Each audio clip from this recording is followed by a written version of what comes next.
السلام علیکم۔ حال ہی میں آپ نے دیکھا کہ بول نیوز کے بیورو چیف اسلام آباد صدیق جان کو گرفتار کیا جاتا ہے۔ اس سے کچھ ہی عرصہ پہلے بول نیوز کے کو چیئرمین شعیب محمد شیخ کو گرفتار کیا گیا۔ یہی نہیں، عمران ریاض ہوں، سمیم رحیم ہوں، ان لوگوں کے خلاف بھی کارروائیاں آپ نے دیکھیں، جمیل فاروقی کی بھی گرفتاری آپ نے دیکھی۔ اب یہ معاملہ کیا ہے؟ اس حوالے سے بول نیوز کے کو چیئرمین شعیب محمد شیخ نے خود انٹرویو میں تمام انکشافات کیے ہیں۔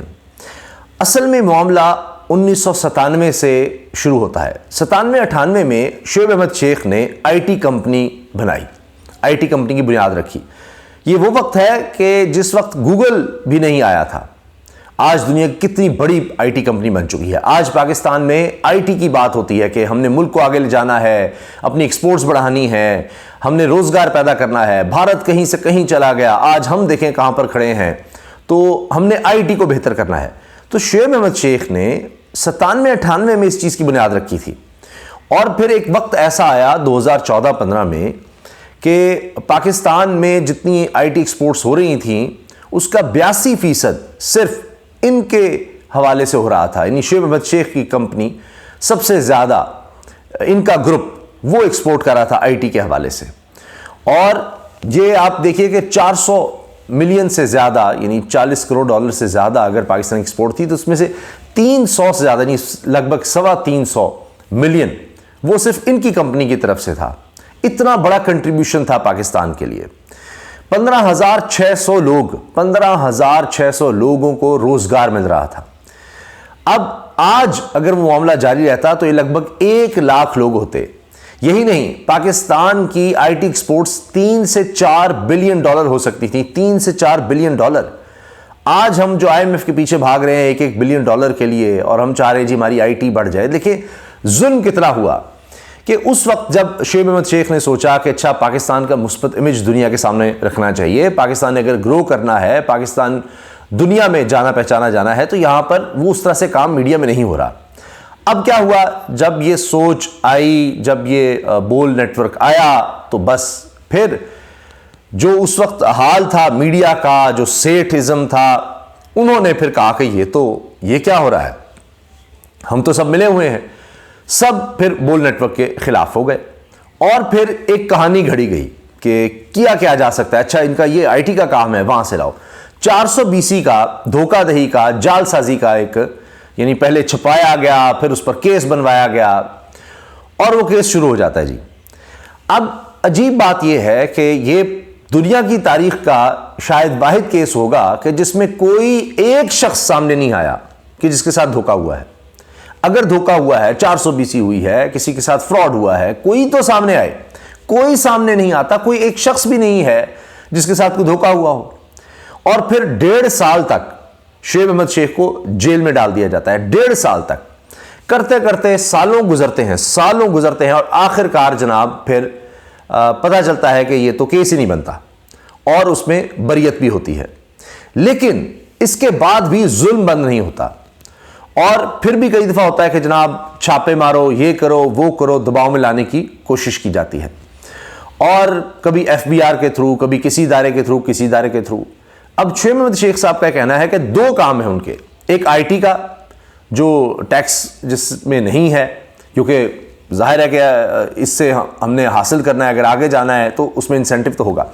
دوسرا میڈیا کا، جہاں پر ایٹ سورس اشتہارات سے چونکہ کمائی ہوتی ہے تو وہیں پر ٹیکس کٹ جاتا ہے، تو ود ہولڈنگ ٹیکس الگ سے لیا جاتا ہے، تو اس کے ریفنڈ کے لیے پہنچے۔ جس طرح آپ دیگر انڈسٹری کا بھی سنتے ہیں، ایسی انڈسٹریز ہیں کہ جی وہ ٹیکس آپ پہلے لے لیتے ہیں، تو پھر وہ کہتے ہیں جی ہم نے اتنی ایکسپورٹ کی ہے، یہ اس میں سے میرا ریفنڈ ملتا ہے قانونی طور پر، تو وہ کلیم کرنے گئے تو الٹا کیس بنا دیا گیا۔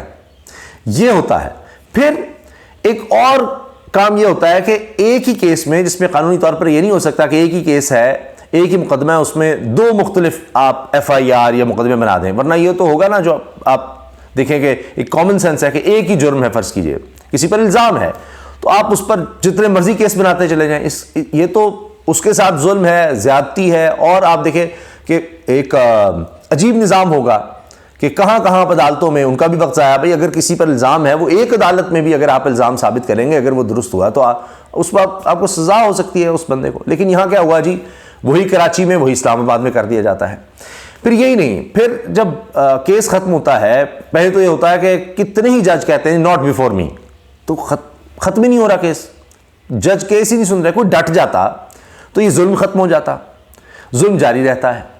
اب شعیب احمد شیخ یہ کہتے ہیں کہ جی دو ہی طریقے ہیں ظلم کو ختم کرنے کے، ایک ہماری عدلیہ، ہمارے معزز جج صاحبان ڈٹ جائیں اور دلیری سے فیصلے دیں، صحیح درست فیصلے دیں، دوسرا یہ کہ قوم کھڑی ہو جائے کہ اس ملک میں اب ظلم ختم ہونا چاہیے، اور یہ دونوں چیزیں اب ہونے لگی ہیں، یہ چیزیں ہوتی نظر آ رہی ہیں، اور بہت قربانی ہو گئی اب، تاکہ آنے والی نسلیں کم از کم آگے بڑھ سکیں، اس طرح کے کیسز نہ بنیں، یہ سارے کام نہ ہوں۔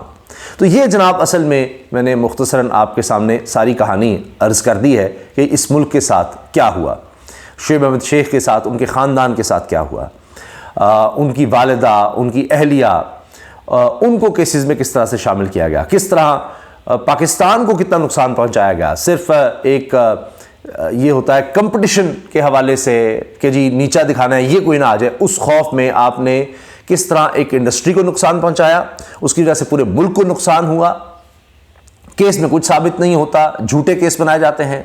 پھر یہ بھی ہوا ابھی حال ہی میں جو گرفتاری ہوئی جس کا میں نے ذکر کیا کہ جی وہ رشوت دینے کا الزام، خود ایف آئی آر میں جناب کہا جا رہا ہے کہ جی وہ بریگیڈیئر کا نام لیا جاتا ہے، نہ اس کو شامل تفتیش نہ کچھ، کہ جی وہ کوئی کچھ نہیں ہوا، ایسا کچھ نہیں ہوا، لیکن شعیب احمد شیخ کو گرفتار کر لیا جاتا ہے۔ تو یہ آخر کب تک ہوگا؟ ایک کیس میں آپ کو بتایا جو مین کیس بنایا جاتا ہے جناب جعل سازی، دھوکہ دہی کا، اگر کسی کے ساتھ ہوا ہے تو سامنے آئے، کوئی ہے ہی نہیں، صرف یہ کہ اخبارات میں اگر خبر چھپی ہے تو اسی پر کیس بنا دیا، کوئی ثبوت کوئی کچھ نہیں، اور پھر خود ایف آئی کے لوگ کہتے ہیں جی کیس نہیں بنتا تھا۔ یہ سارا آپ نے معاملہ دیکھا۔ پھر اس کے بعد قانون ویسے یہ ہے بنیادی طور پر کہ آپ کسی کو جب پکڑتے ہیں، ابھی مقدمہ چل رہا ہے تو بہت کوئی خطرناک مقدمہ اس طرح قتل کا ہوتا ہے، اس طرح کچھ ہو، دہشت گردی کا ہو، تو اس میں آپ ضمانت نہیں دے رہے ہوتے، بلکہ ان میں بھی ویسے ضمانت ہو جاتی ہے کہ قانون کی بنیاد یہ ہے کہ اگر کل یہ ثابت ہوتا ہے کہ یہ کیس نہیں بنتا تھا تو اس نے جو جیل کاٹ لی یا سزا بھگت لی، وہ تو پھر بغیر کسی وجہ کے اس نے سزا بھگتی۔ اس کیس میں یہ ہو چکا ہے، 1.5 سال کی سزا کاٹ لی، جیل کاٹ لی، اور بعد میں پتہ چلتا ہے کہ جی یہ تو مقدمہ ہی نہیں بنتا، یہ تو بے گناہی ہے، غلط الزام ہے، جھوٹ ہے، ادارے خود مان رہے ہیں۔ اب آپ مجھے بتائیں کسی مہذب معاشرے میں ہو سکتا ہے؟ کون اس طرح سے ملک میں انویسٹ کرے گا؟ آپ مجھے بتائیں کون یہاں رکے گا؟ تو شعیب احمد شیخ ہیں جو باہر ہی نہیں گئے، وہ جا سکتے ہیں، آج بھی جا سکتے ہیں، لیکن نہیں گئے، یہی پاکستان میں ہیں، یہی مقدمات کا سامنا کر رہے ہیں، یہی ظلم کا سامنا کر رہے ہیں، اس امید کے ساتھ کہ وہ وقت آ چکا ہے، وہ وقت آئے گا کہ جب انصاف ملے گا، جب قوم ظلم کے خلاف کھڑی ہو جائے گی، جب عدالتیں ہمارے معزز جج صاحبان جو ہیں وہ دلیر ہو کر فیصلے کریں گے۔ تو یہ جناب میں نے مختصراً آپ سے یہ سارا بیک گراؤنڈ عرض کر دیا ہے کہ یہ ساری کہانی ہے کیا، یہ ظلم کب سے شروع ہوا، اس کی وجہ کیا تھی، اس کا بیک گراؤنڈ کیا تھا، اور اس ملک نے اگر آگے بڑھنا ہے تو کیا کرنا ہوگا۔ اللہ حافظ۔